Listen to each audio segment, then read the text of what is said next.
In recent years, the alternative health world has been rocked by the introduction of chaga, a powerful herbal mushroom from the far north. Historically used as a folk remedy by generations of Alaskans and Siberians, chaga is purported to improve immune system health, aid digestion, combat cancer, reverse aging, and much more. While chaga has only recently been introduced to the wider world, its history in the far north extends back millennia. If you're curious about the history of chaga and how it came to be such a popular superfood, keep watching. As mentioned above, chaga has been used by generations of native Alaskans and Siberians since time immemorial. The exact point at which indigenous Alaskans and Siberians began cultivating chaga as a cure-all is not known due to these groups' lack of written history. However, there are a number of milestones in chaga history that are worth pointing out. The use of chaga as a medicinal herb stretches back to at least 3400 BCE. Otzi the Iceman, a well-preserved mummy discovered in 1991 in the Austrian Alps and believed to have lived from 3400 to 3100 BCE, was found carrying chaga in his pouch. While Otzi has never been identified with a particular tribe of people, the Khanty people of western Siberia are generally acknowledged as the first people to use chaga for medicinal purposes. The Khanty developed a number of uses for chaga that presaged its widespread adoption in the modern world. They were known to consume chaga tea for intestinal health, as well as a means of cleaning out the digestive tract during detox periods. The Khanty also developed chaga soap by mixing chaga with ash and lard due to the way that it lowered inflammation. In addition to this, the Khanty also smoked chaga, believing that doing so would aid lung health. Chaga gradually spread among the various peoples and tribes of northern Asia, promoted by hunters and traders who used it to increase their energy levels during long trips. Eventually, it found its way to Eastern Europe and Kievan Rus, a medieval kingdom that would later evolve into the nation of Russia.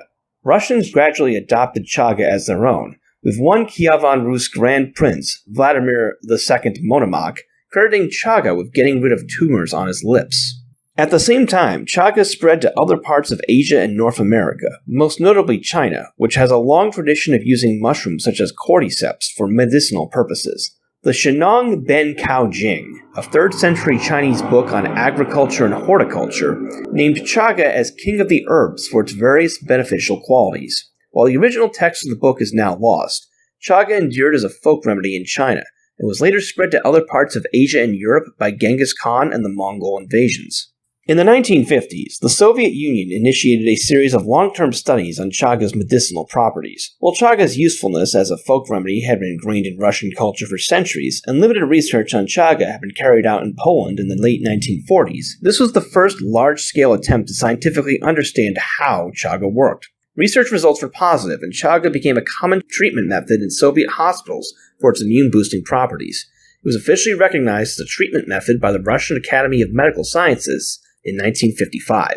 Despite all this research, chaga remained largely overlooked outside of the Soviet Union and China until 1968, when Russian author Alexander Solzhenitsyn's novel Cancer Ward was published in English. An autobiographical novel based in part on Solzhenitsyn's experiences in a Soviet cancer ward, the novel detailed the use of chaga as an anti-cancer remedy in Soviet medicine. Due to Solzhenitsyn's popularity as an anti-Soviet dissident, Cancer Ward spurred intense interest in chaga on the part of Western medical researchers. Following the publication of Cancer Ward, scientists and doctors began traveling to the Soviet Union to investigate the medicinal qualities of chaga. They discovered that in large parts of the Soviet Union, cancer rates were far lower than the world average. Researchers concluded that this was due to extensive chaga consumption by Soviet peasants, who drank chaga tea instead of coffee due to the latter's expense. Scientists were also surprised to see chaga used as an official cancer treatment in Soviet clinics.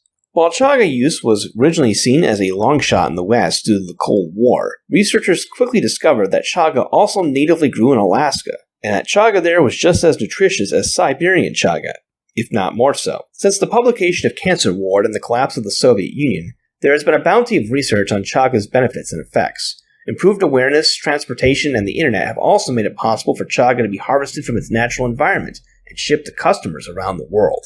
The exact mechanics by which peoples in Siberia came to use chaga as a folk remedy are still unclear, and will probably never be discovered due to the lack of documentation that far back in history. However, it is clear that chaga has endured for so long and spread so rapidly because it is the real deal. Celebrated by everyone from native Alaskans to Russian czars to Soviet scientists, chaga is truly one of the Northern Hemisphere's best-kept secrets.